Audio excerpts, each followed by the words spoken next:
ग्रंथ चल रहा है प्रवचन सार आचार्य भगवान कुंद कुंद स्वामी मंगलाचरण में वर्धमान स्वामी को नमस्कार करके सभी तीर्थंकरों को नमस्कार कर रहे हैं। अपन ने कल श्लोक के अर्थ देखे थे और टीका आज प्रारंभ करते। टीका चालू की थी क्या? नहीं पढ़ी थी, है ना। यहाँ से अपन प्रारंभ करते हैं। अब अमृतचंद स्वामी उनके श्लोकों का यानी उनकी गाथाओं का अर्थ कर रहे हैं। जो 5 गाथाएं मंगलाचरण स्वरूप थी उनकी उस पर टीका यहाँ पर अमृतचंद स्वामी की टीका पढ़ी जा रही है। कहते हैं स्व संवेदन प्रत्यक्ष का विषयभूत होकर दर्शन ज्ञान स्वरूप सामान्य स्वरूप वाला यह मैं सर्वप्रथम उन परम भट्टारक देवादिदेव परमेश्वर परम पूज्य एवं निर्मल कीर्ति वाले श्री वर्धमान देव को प्रणाम करता हूँ।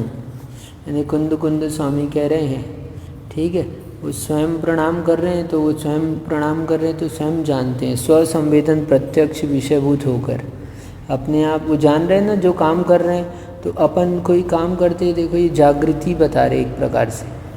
अपन वो काम कर रहे हैं तो काम जानते हुए करो वो काम को।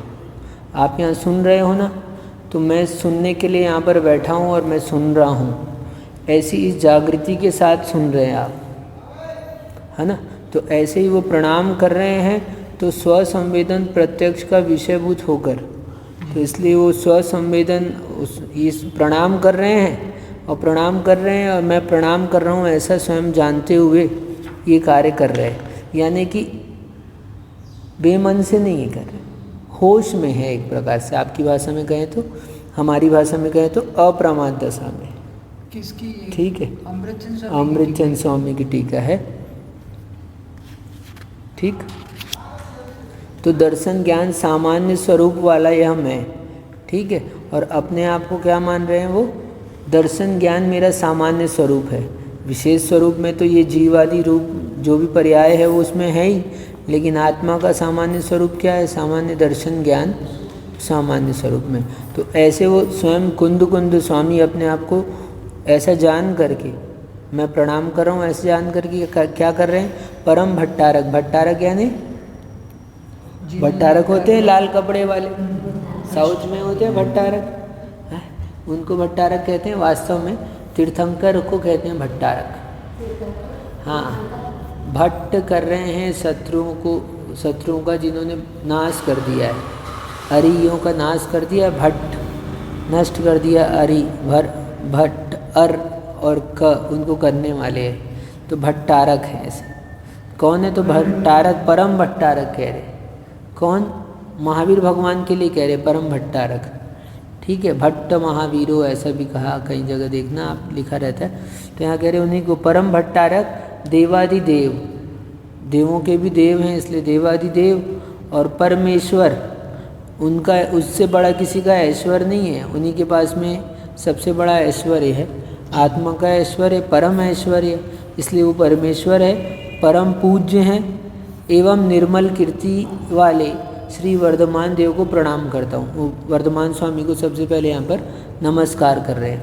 जो वर्तमान में चल रहे तीर्थ के नायक, अभी किसका तीर्थ चल रहा है ना? नायक कौन है?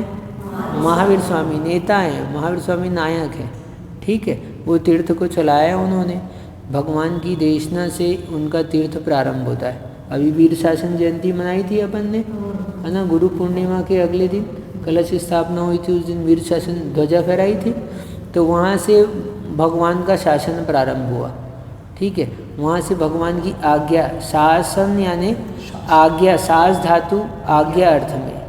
शासन जो शब्द है वो 2 प्रकार से भी बनता है, एक सास से बनता है और एक संस से बनता है, ठीक है। वर्णन करने के अर्थ में संस धातु प्रयोग होती है और आज्ञा के अर्थ में सास धातु प्रयोग होती है। तो सास धातु से शासन अर्थ में ये बना है, तो उनका शासन चल रहा है, वीर शासन चल रहा है। जब भगवान की देव ध्वनि, अपन देखो बिना किसी के बोले उसकी आज्ञा चलती है क्या? बोलता है तो आज्ञा चलती है। तो भगवान की दिव्य ध्वनि खिरी, उसके बाद उनका शासन प्रारंभ हुआ। उसके पहले किसका शासन था? जो पूर्व तीर्थंकर का। ठीक है, जहाँ से तीर्थंकर की दिव्य देशना खिड़ती है वहाँ से उनका शासन प्रारंभ हो जाता है।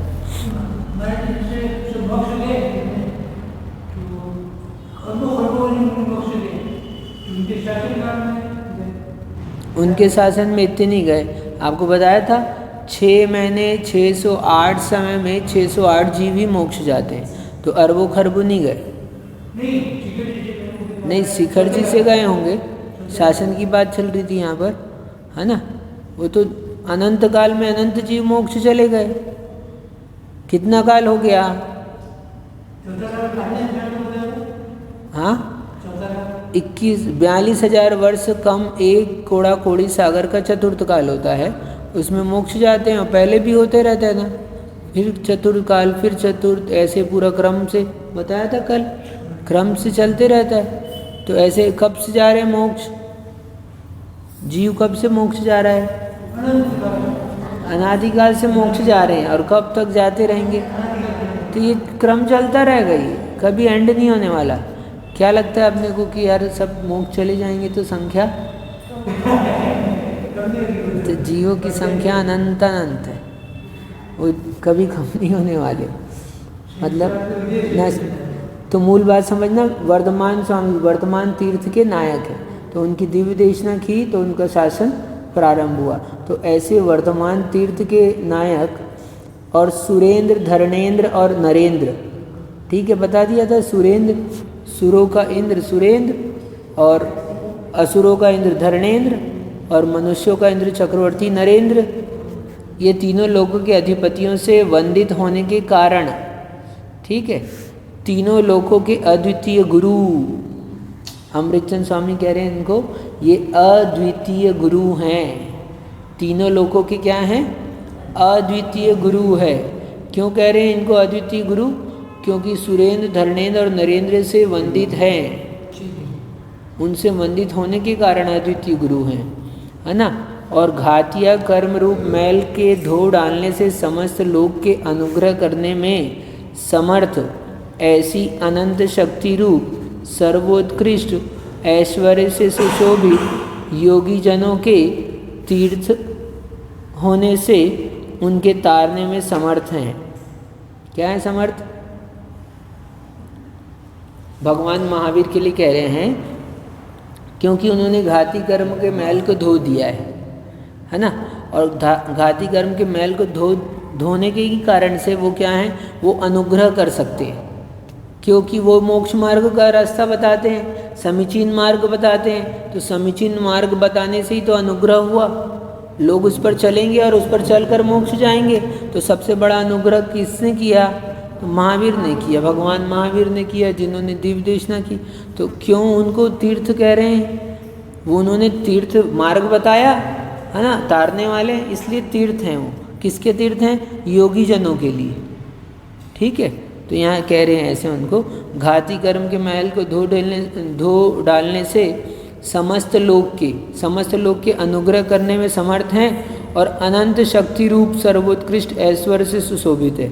अनंत वीरी प्रकट हो गया, अनंत शक्ति रूप उनके पास ऐश्वर्य है, उससे सुशोभित है। और योगी जनों के तीर्थ होने से, यानी उनके तारने में समर्थ है। तीर्थ हैं इसलिए तारने में समर्थ हैं। और तीर्थ क्यों हैं? क्योंकि घाती कर्म को नाश कर दिया है, इसलिए वो तीर्थ स्वरूप है, है ना। तो ये तीर्थ हो गया। और अब देखो कह रहे हैं, और धर्म के प्रवर्तक होने से शुद्ध स्वरूप वाली प्रवृत्ति के विधाता यानी कर्ता हैं। वो धर्म के प्रवर्तक हैं, यानी स्वयं भी प्रवृत्त हो रहे हैं और लोगों को प्रवर्तन का मार्ग बता रहे हैं। धर्म, तो धर्म के प्रवर्तक हैं, धर्म को करने वाले प्रवर्तक हैं। और शुद्ध स्वरूप वाली प्रवृत्ति, क्योंकि शुद्ध स्वरूप की प्रवृत्ति से ही वो मोक्ष सुख की प्राप्ति होती है। तो इसलिए शुद्ध का हिंदी अर्थ क्या हो गया? करने वाले, प्रवर्तक, वर्तन कराने, वर्तन स्वयं कर रहे हैं और अच्छे रूप से वर्तन करने वाले, वर्तन कराने वाले, प्रकृष्ट रूप से वर्तन कराने वाले, वृत्ति कराने वाले, व्यापार कराने वाले, आचरण कराने वाले, इस अर्थ में उसको ले लेना। तो प्रवृत्ति, वृत्ति कहते हैं, वृत्ति व्यापार, आचरण, कार्य, काम, अपन जिस रूप में कह लें सरल भाषा से, तो वो करने वाले हैं। क्या? शुद्ध स्वरूप की प्रवृत्ति के विधाता हैं, कर्ता हैं। ऐसा ये प्रथम श्लोक का अमृतचंद स्वामी ने टीका लिखी।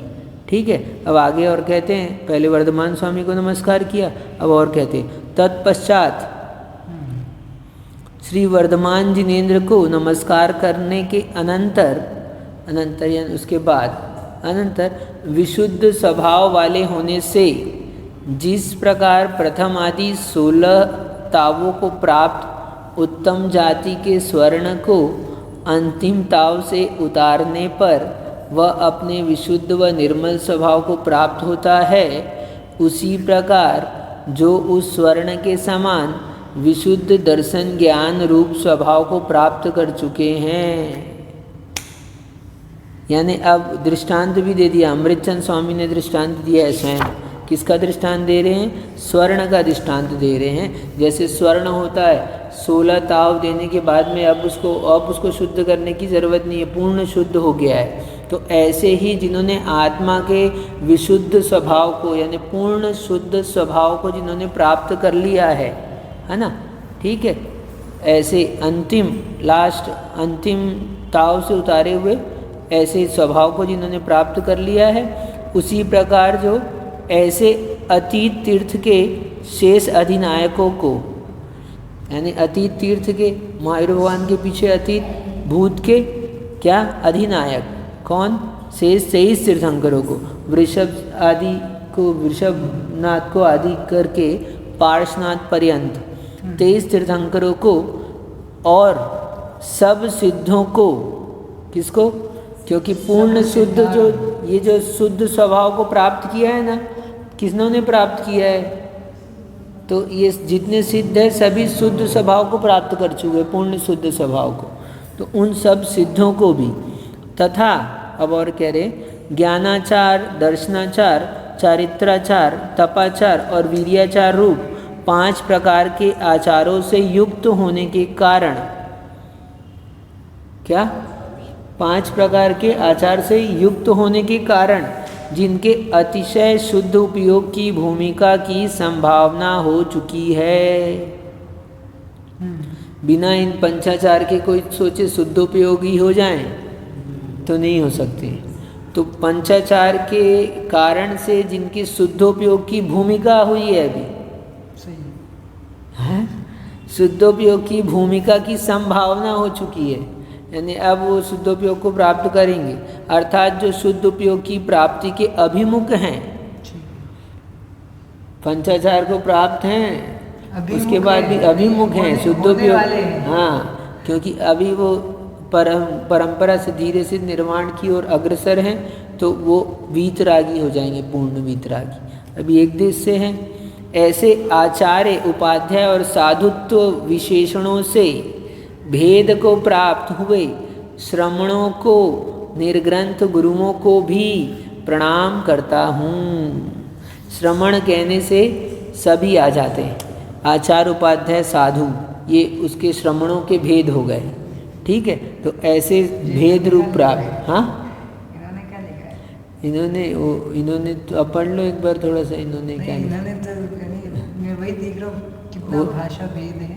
तो ये इनकी भाषा है ना, इनका वो निकाल कर उन्होंने पॉइंट में बस लिख दिया उन्होंने। टीका पूरी नहीं है। पहले वाले, हाँ, ये पहले वाले। कौन पहले वाले? वाणी जी तो पहले के होंगे ना सर? कहाँ के? ये किसकी टीका पढ़ रहे हैं अपन? अमृतचंद स्वामी की। हाँ, नहीं, हिंदी जिसने किया है तो अमृतचंद स्वामी की तो हिंदी है ये।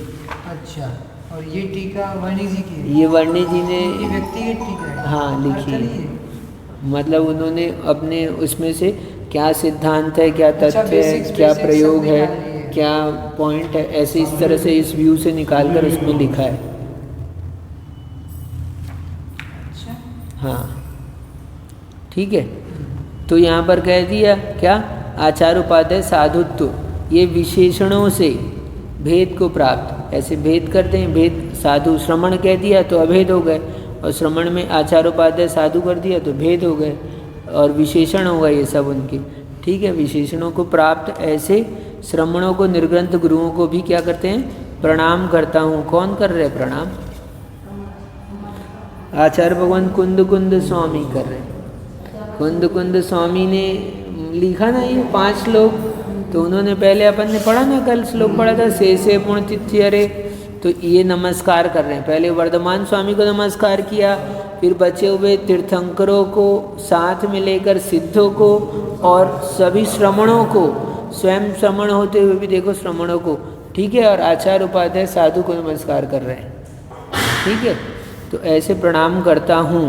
तत्पश्चात फिर आगे और कहते हैं, तत्पश्चात विविध व्यक्तियों में व्याप्त रहने वाले इन्हीं 5 परमेष्ठियों का मैं इस समय इस भरत क्षेत्र में उत्पन्न तीर्थंकरों की संभावना के ना होने पर भी विदेह क्षेत्र में तो उनकी संभावना है ही।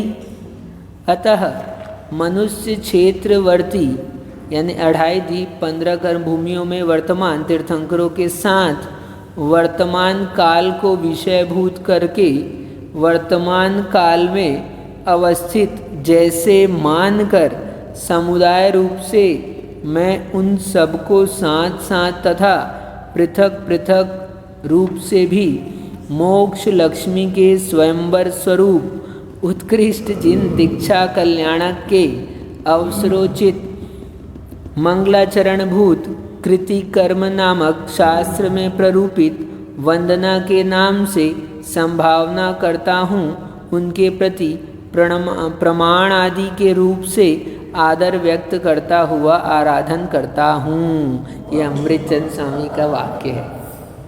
क्या ये एक वाक्य लिखा है उन्होंने, नो बीच में कॉमा, नो फुल स्टॉप, ये एक वाक्य है उनका।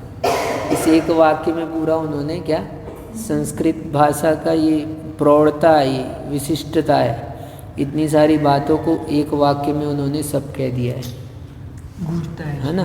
तो इसमें अभी बहुत सारे रहस्य हैं, अपन ने तो पढ़ लिया।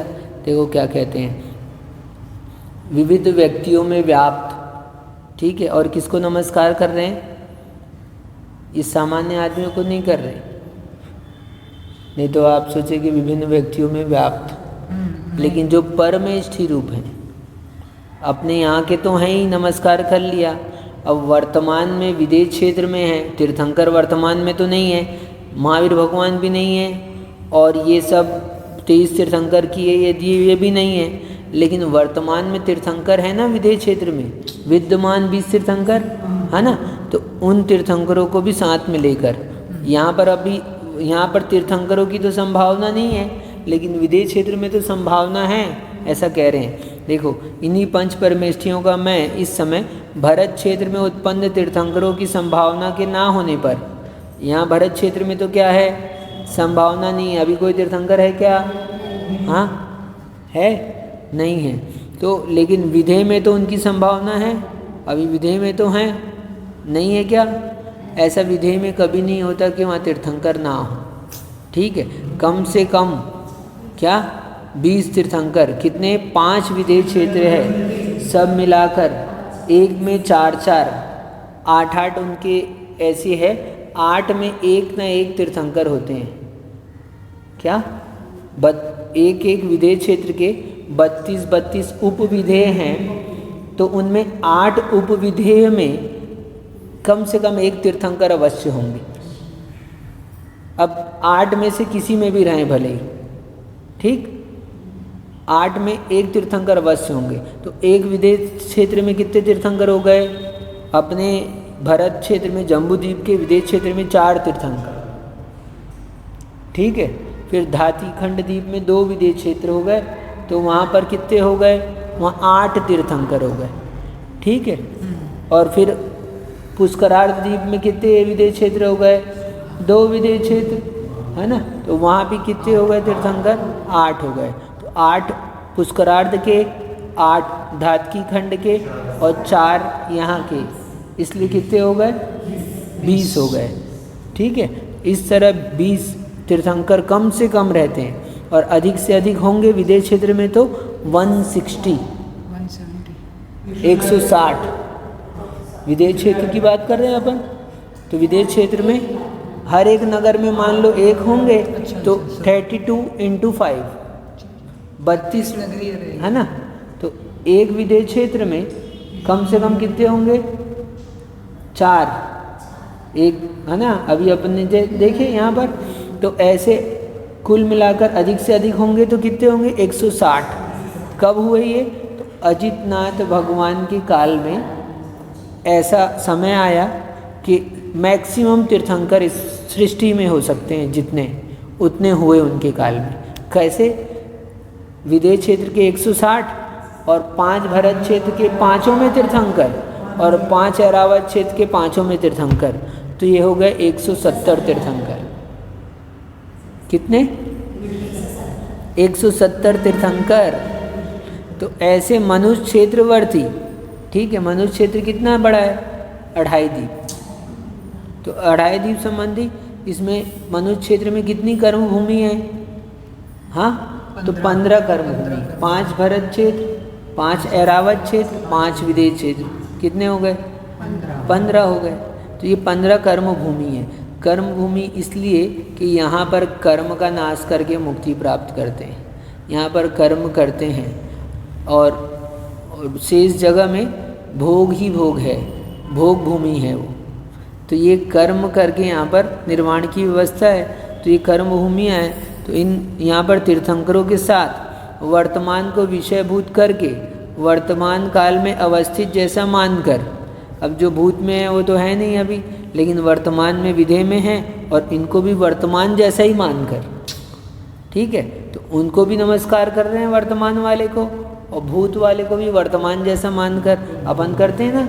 भगवान महावीर कहाँ हैं? तो वर्तमान जैसा मानकर अपन नमस्कार करते हैं, जबकि निर्वाण हो गया उनका। तो ऐसे वर्तमान जैसा मानकर समुदाय रूप में सबको, पूरे को एक साथ और सबको अलग अलग भी, देखो पूरे पंच परमेष्ठी को भी इसी में लिया इन्होंने, सभी को लिया, तीर्थंकरों को भी लिया, सबको एक साथ और अलग अलग रूप से मोक्ष लक्ष्मी के स्वयंवर स्वरूप। सुनो, इतनी अच्छी बात इसमें ऐसे कह रहे हैं, अमृत चंद स्वामी की भाषा देखो। मोक्ष लक्ष्मी के स्वयंवर स्वरूप उत्कृष्ट जिन दीक्षा कल्याणक के अवसरोचित मंगलाचरण भूत कृति कर्म नामक शास्त्र में प्ररूपित वंदना के नाम से संभावना करता हूँ। यानी उनके प्रति प्रणाम कर रहे हैं। किनके प्रति? इन सब के प्रति। कैसे हैं ये? हाँ, स्वयंवर में प्रविष्ट होंगे तब तो लक्ष्मी मिलेगी, स्वयंवर में प्रविष्टि नहीं हो और लक्ष्मी मिलेगी क्या? हाँ, स्त्री मिलेगी क्या? स्वयंवर में जाना पड़ेगा ना। तो स्वयंवर स्वरूप उत्कृष्ट जिन दीक्षा कल्याणक, यानी ये जो जिनेन्द्र भगवान की दीक्षा ली ना, तो हम लोग स्वयंवर में प्रविष्ट हो गए हैं। क्या? जिन्होंने दीक्षा ले ली है वो स्वयंवर में एंट्री हो गई है, सम्यक की एंट्री हुई ना। ऐसे ये स्वयंवर चल रहा है, मान लो स्वयंवर में प्रवेश हुआ है, तो अब ये संभावना क्या है? इसको पात्रता है अब, है ना। ये इनको क्या होगी? मोक्ष लक्ष्मी प्राप्त होगी। तो ऐसे मोक्ष लक्ष्मी के स्वयंवर स्वरूप, उसके स्वयंवर रचा हो, और स्वयंवर में क्या है? जिन दीक्षा कल्याण के अवसरोचित मंगलाचरण रूप है, मंगलाचरण हुआ। जिन दीक्षा ली है यानी मोक्ष मार्ग का मंगलाचरण हुआ। उसके पहले मंगलाचरण नहीं हुआ, यहाँ मंगलाचरण आचरण हुआ ना। दीक्षा लेना ही मंगल आचरण है। आचरण मोक्ष मार्ग का आचरण यहाँ पर हुआ है, चालू यहाँ से हुआ है। बिना दीक्षा लिए आचरण हुआ क्या? इसलिए चारित्र नहीं, तो मोक्ष मार्ग का आचरण यहाँ से प्रारंभ हुआ। इसलिए जिन दीक्षा लेना यानी मोक्ष मार्ग का मंगलाचरण, ठीक। तो ये मोक्ष मार्ग के मंगलाचरण भूत और कृतिकर्म नामक शास्त्र में प्ररूपित वंदना के नाम से। कृतिकर्म होते हैं दिन भर के कृतिकर्म। कृतिकर्म किसको कहते हैं? जिससे कर्मों के नाश करने के लिए जो कार्य किया जाता है। क्या हम लोग दिन भर जो ये स्वाध्याय आदि करते हैं, इसमें अभी देखा आपने भक्ति की, कायोत्सर्ग किया, ये हमारे कृतिकर्म कहलाते हैं। ठीक है, पुण्य की प्राप्ति के लिए और पाप कर्मों के नाश के लिए तो जो कार्य किया जाता है वो कृतिकर्म है। और भी 4-5 परिभाषा है कृतिकर्म की। तो कृतिकर्म नामक ऐसा शास्त्र भी है जिसमें इसका वर्णन है। तो साधुओं की वंदना करना, अन्य की वंदना करना, वंदना आदि हमारे षट आवश्यक कर्म में वंदना है, तो वंदना करना, तो वंदना कृतिकर्म में आता है। इसलिए कृतिकर्म नामक शास्त्र में प्ररूपित वंदना के नाम से संभावना करता हूँ। संभावना करता हूँ क्या? संभावना होगा कि नहीं होगा ये वाली संभावना नहीं है, संभावना उनके प्रति ऐसे, उनके प्रति क्या करता हूँ? प्रमाण आदि के रूप से आदर व्यक्त करता हुआ आराधना करता हूँ। आराधना कर रहे, उनके जैसे भाव को प्राप्त होने की क्या भाव बना रहे, उनको भाव से नमस्कार कर रहे हैं, ऐसे भाव भा रहे हैं, उनके जैसे होने के भाव बना रहे हैं, ये संभावना। भाव को सम करता हूँ, है ना, ये संभावना। समभाव करता हूँ, संभावना। हाँ, ये म छोटा लिखा है इसमें। हाँ, संभावना, सम उपसर्ग पूर्वक, सम है ना, तो सम उपसर्ग में हलंती तो होता है माँ। सम्मान, संभावना, संभावी अपन कहते हैं ना, संभावी या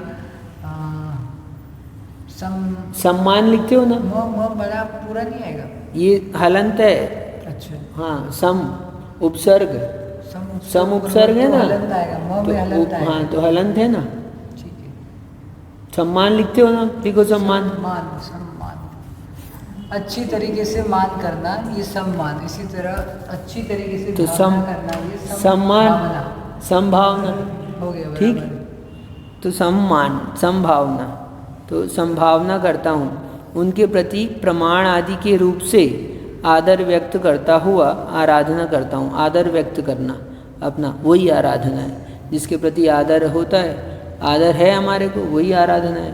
तो ऐसे आराधना करता हूँ, ऐसा ये तीसरे श्लोक में कहा। अभी और कहते हैं आगे, इस प्रकार से, तीन सबको नमस्कार किया, हाँ, इस प्रकार से अरहंत, सिद्ध, आचार्य, उपाध्याय और समस्त साधुओं को प्रणाम व वंदना के नाम से प्रवृत्ति में आए हुए द्विविधता रूप द्वैत द्वारा भाव्य भावक, आराध्य आराधक भाव से वृद्धिगत अतिशय गाढ़ आपस में एकमेक हो जाने के बल से समस्त स्वपर भेद के विलीन हो जाने पर, जिसमें अद्वैत भाव एकत्व या भेद आ चुका है, ऐसे अद्वैत नमस्कार को करके उन्हीं अरहंत, सिद्ध, आचार, उपाध्याय और सब साधुओं के निर्मल ज्ञान व दर्शन की प्रधानता से संभावतः शुद्ध दर्शन ज्ञान स्वभाव रूप आत्म तत्व के श्रद्धानुरूप सम्यक दर्शन और उसी के अवबोध रूप सम्यक ज्ञान को प्राप्त करने वाले आश्रम को प्राप्त करके स्वयं सम्यक दर्शन और सम्यक ज्ञान से संपन्न संपत्तिशाली होता हुआ कुछ कषाय के अंश के जीवित रहने से पुण्य बंध की प्राप्ति के कारणभूत सराग चारित्र के क्रम में आ पड़ने पर भी उसको दूर लांघ कर समस्त कषाय रूप कली कलंक से भिन्न होने के कारण जो वीतराग चारित्र नामक समता भाव मुक्ति प्राप्ति का कारणभूत है, उसका आश्रय लेता हूँ। ये क्या है?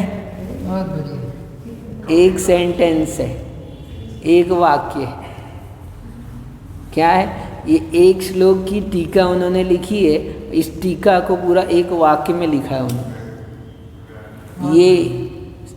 ये संस्कृत व्याकरण की विशिष्टता है। ये इतने सारे क्या उनका समास करके संक्षेप करके उसको सब में एक करके लिख दिया उन्होंने।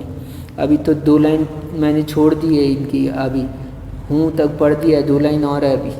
सम्यक दर्शन, सम्यक ज्ञान और सम्यक चारित्र की एकाग्रता को प्राप्त हुआ हूँ, इस प्रकार प्रतिज्ञा का अभिप्राय है। इस प्रकार यह साक्षात मोक्ष मार्ग को प्राप्त हुआ है।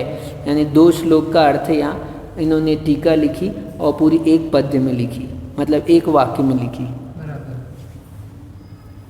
क्या एक वाक्य में क्या क्या लिखा है? इसमें बहुत सारी बातें लिखी हैं इसमें। इस प्रकार अरिहंत सिद्ध आचार्य उपाध्याय समस्त साधुओं को प्रणाम व वंदना के नाम से, ठीक है, प्रणाम कहो, वंदना कहो, किसको, पंच परमेष्ठी को, सबको हो गया, ठीक है। ये प्रवृत्ति में आए हुए, अब ये प्रवृत्ति कर रहे हैं इसमें, तो द्विविधता रूप द्वैत तथा द्वैत द्वारा भाव्य भावक और आराध्य आराधक भाव से वृद्धिंगत अतिशय गाढ़ आपस में एक में। अब पहले भाव्य भावक भाव और आराध्य आराधक भाव, जिनकी हम आराधना कर रहे हैं वो आराध्य हैं हमारे, और हम आराधना करने वाले आराधक हैं। तो हमने जो भक्ति के भाव बनाए हैं यहाँ पर, तो इन भक्ति के भावों में ये द्वैत भक्ति है, क्योंकि यहाँ पर एक हम हैं और एक वो हैं, दो जने हैं, तो दो होने से द्वैत भक्ति है, ठीक है। अद्वैत है ना आपके यहाँ, अद्वैत है ना, तो अद्वैत कैसे होता है तो दिखा रहे हैं आपको।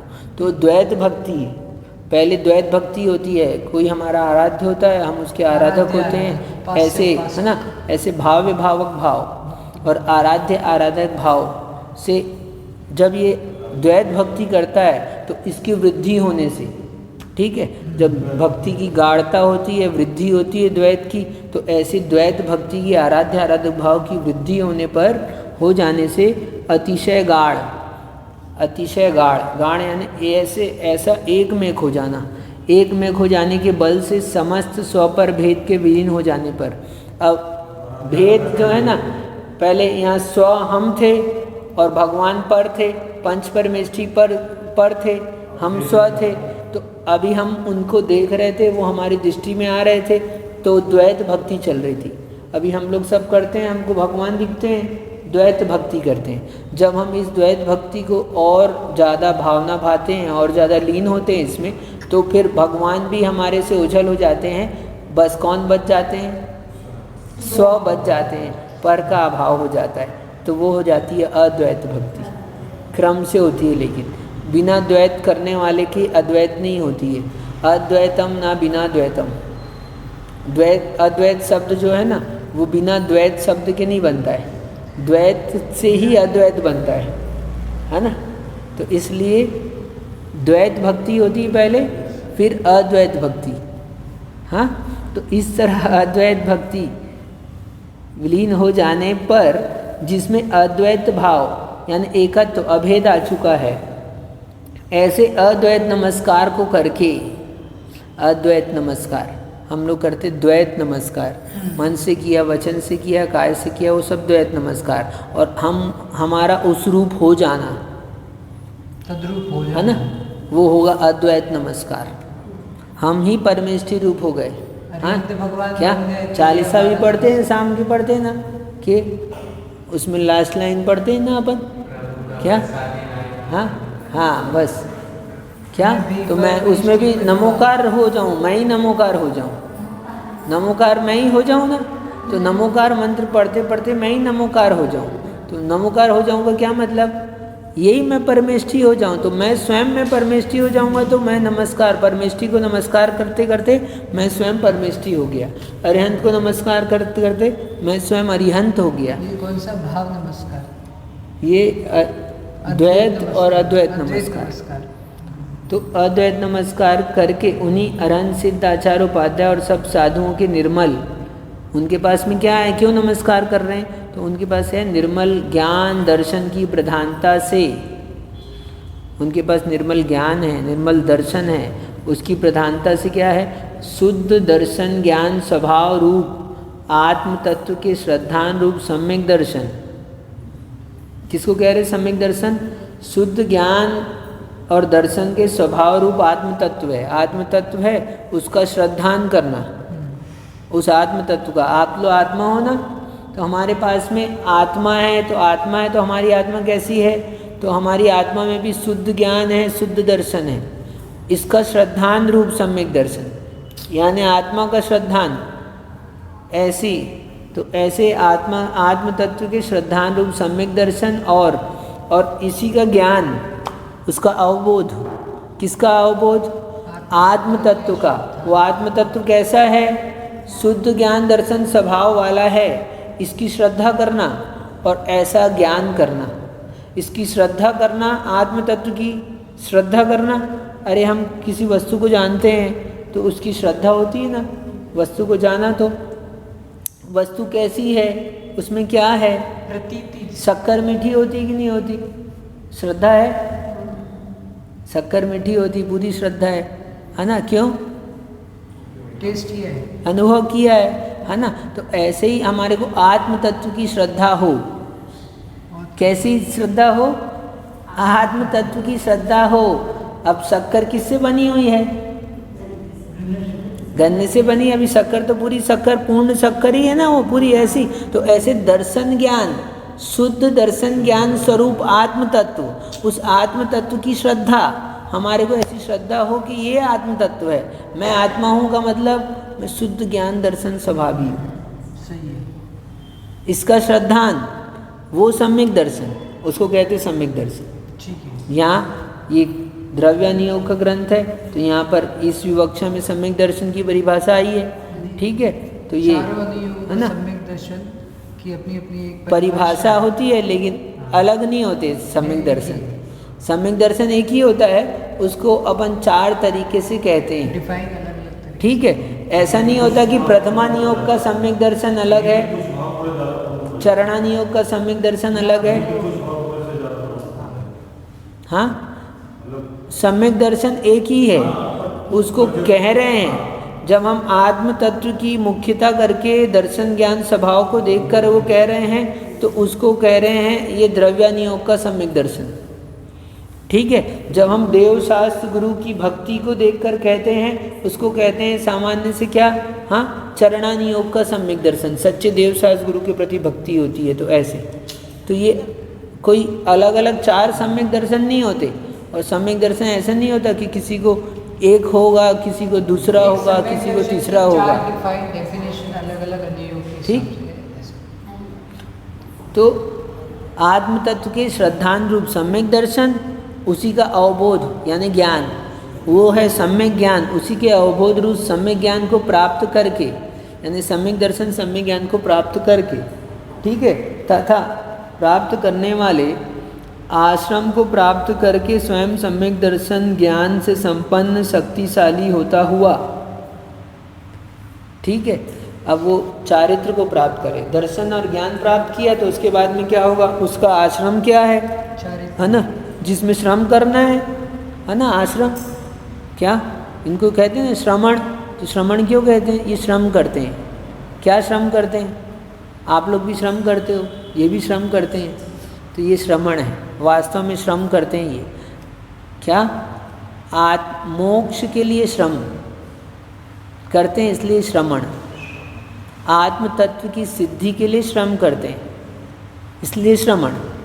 तो ऐसे श्रम, तो ऐसे आश्रम, ठीक है, ऐसे आश्रम को प्राप्त करके स्वयं सम्यक दर्शन और सम्यक ज्ञान से संपन्न यानी शक्तिशाली होता हुआ, कुछ कषाय के अंश के जीवित रहने से, अब जब तक कषाय का अंश जीवित है तब तक जो संयम होगा, श्रम होगा, वो क्या होगा, वो सराग सम्यक, सराग चारित्र, ठीक है, उसको कहते हैं सराग चारित्र। नाम ही कह रहा है, राग से सहित है चारित्र जो, वो सराग चारित्र। तो राग है यानी कषाय, कहाँ तक रहती है, ठीक है, जहाँ तक कषाय है तो 10वें गुण स्थान तक कषाय है, तो सराग चारित्र, उसके बाद वीतराग चारित्र। लेकिन यहाँ भी विवक्षा दूसरी तरह से कह रहे हैं, ये है ना, यहाँ पर कह रहे हैं सराग चारित्र के क्रम में आ पड़ने पर ये पुण्य प्राप्ति के कारणभूत है। सराग चारित्र जो है उससे क्या होता है, पुण्य प्राप्ति होती है,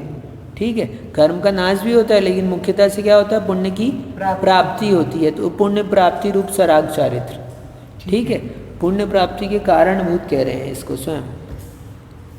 तो पुण्य बंध की प्राप्ति के कारणभूत सराग चारित्र के क्रम में आ पड़ने पर भी, अब वो हम वो नहीं चाहते हैं, अरे हमको जाना तो कहाँ है, मुंबई जाना है, हमको जाना कहाँ है, हमको तो जाना रायपुर है, बीच में जसपुर आ गया है, जसपुर आ पड़ा है, हम क्या जाना नहीं है। तो ऐसे सराग चारित्र, हमारा लक्ष्य क्या है, वीतराग चारित्र मोक्ष का लक्ष्य है, और क्रम आ पड़ने पर ये सराग चारित्र क्रम से आ गया है, बीच का मोक्ष के लिए स्टेशन। पुरुषार्थ है, पुरुषार्थ बीच का किसके लिए है? पड़ाव। मोक्ष के लिए है, लेकिन कषाय की कणिका अभी नष्ट नहीं हुई है, कषाय का सद्भाव है, तो इसलिए सराग चारित्र के क्रम में आ पड़ने पर भी उसको दूर लांग कर, अब हम इसको लांग कर जाना चाहते हैं, तो उसको दूर लांग कर समस्त कषाय रूप कली कलंक से भिन्न होने के कारण जो वीतराग चारित्र नामक समता भाव मुक्ति प्राप्ति का कारणभूत है,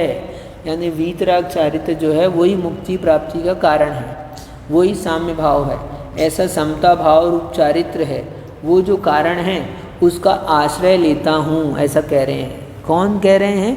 कुंद कुंद स्वामी कह रहे हैं, कुंद कुंद स्वामी कह रहे हैं, ठीक है। अमृतचंद स्वामी उनके अभिप्राय को यहाँ पर प्रकट कर रहे हैं, ठीक है ना। कुंद कुंद स्वामी कह रहे हैं ऐसे किसका? सराग चारित्र को लांग कर वीतराग चारित्र का आश्रय लेता हूँ, प्राप्त करता हूँ, जो वीतराग चारित्र मुक्ति प्राप्ति का कारण है, ठीक है।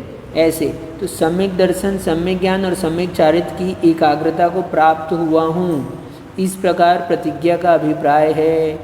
यहाँ उल्लंघन करके लिखा है, हाँ, सराग चारित्र का उल्लंघन करके वीतराग चारित्र का आश्रय लेता हूँ। हाँ, तो यानी ये उन्होंने एक अपना लक्ष्य कथन का निर्देश किया है, लक्ष्य कथन करने की निर्देश किया है। यहाँ पर वो ये बताना चाहते हैं कि अभेद रत्नत्रय को प्राप्त होता हूँ।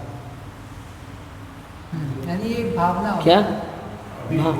अभी वीतराग चारित्र मैंने कहा था, अभी आपको कहा कि हमने यहाँ पर थोड़ा भिन्न अर्थ में लेना है। आपने वीतराग चारित्र 10वें गुण स्थान के आगे वीतराग चारित्र लगाएंगे तो वर्तमान में तो किसी का बनेगा नहीं, तो यहाँ पर लेकिन ये कह रहे हैं उसको प्राप्त होता हुआ हूँ, है ना।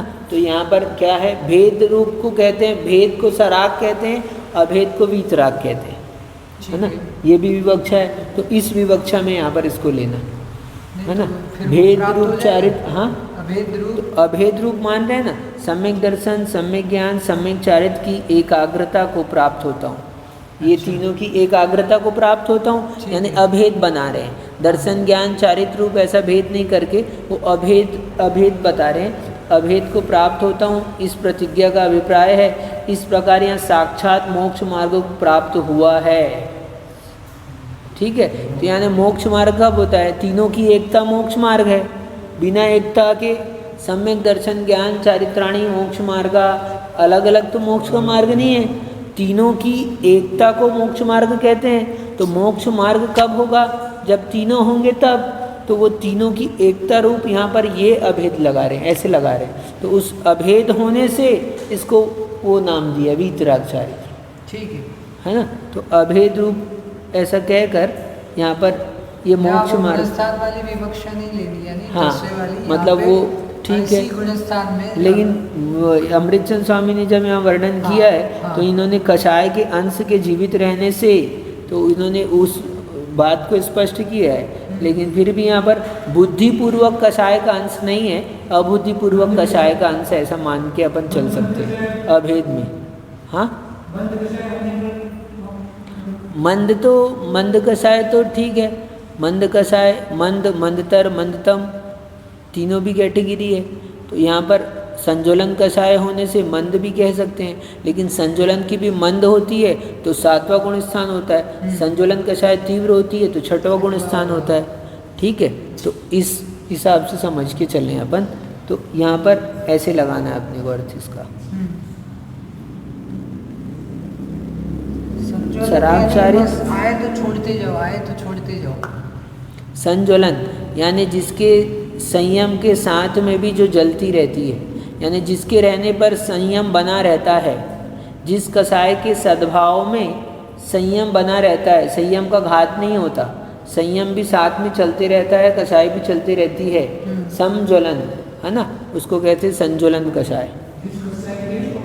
सद्भाव में हाँ, संयम भी बना रहता है, संयम भी साथ में चलता रहता है, संयम भी रहता है, ये अंतर्मूर्त, कोई भी कषाय का काल अंतर्मूर्त है, ठीक है। यहाँ जो हमने कषाय के जो भेद किए हैं शास्त्रों में, 4 अनंतानुबंधी, अप्रत्याख्यान, प्रत्याख्यान और संज्वलन, सामान्य से हम लोग इस भेदों को क्या समझते हैं कि ये तीव्र है, ये मंद है, ये और मंद है, तो ये इसलिए भेद नहीं बनाए हम, तीव्रता और मंदता के निमित्त से ये भेद नहीं बनाए। ठीक, थोड़ा सा कठिन हो रहा है लेकिन समझ लो, सुन लो, ध्यान रहेगा कभी। ये इस कैटेगरी से हमने ये भेद नहीं बनाए। ये हमने भेद क्यों बनाए? ये संयम के घात और अघात की अपेक्षा से भेद बनाए यहाँ पर,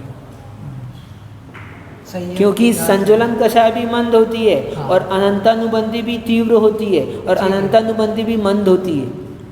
सही है। क्या अनंतानुबंधी कषाय है एक कि घानी में पेल देते हैं, क्या सोचो, घानी में पेल रहे हैं उसको, ऐसे मुनिराज हैं, द्रव्य से मुनिराज है, घानी में पेल रहे हैं, लेकिन अभव्य हैं, यानी अनंतानुबंधी कषाय का सद्भाव है उनके, अनंतानुबंधी नहीं तो भी हाँ भव्य है तो जाएगी नहीं।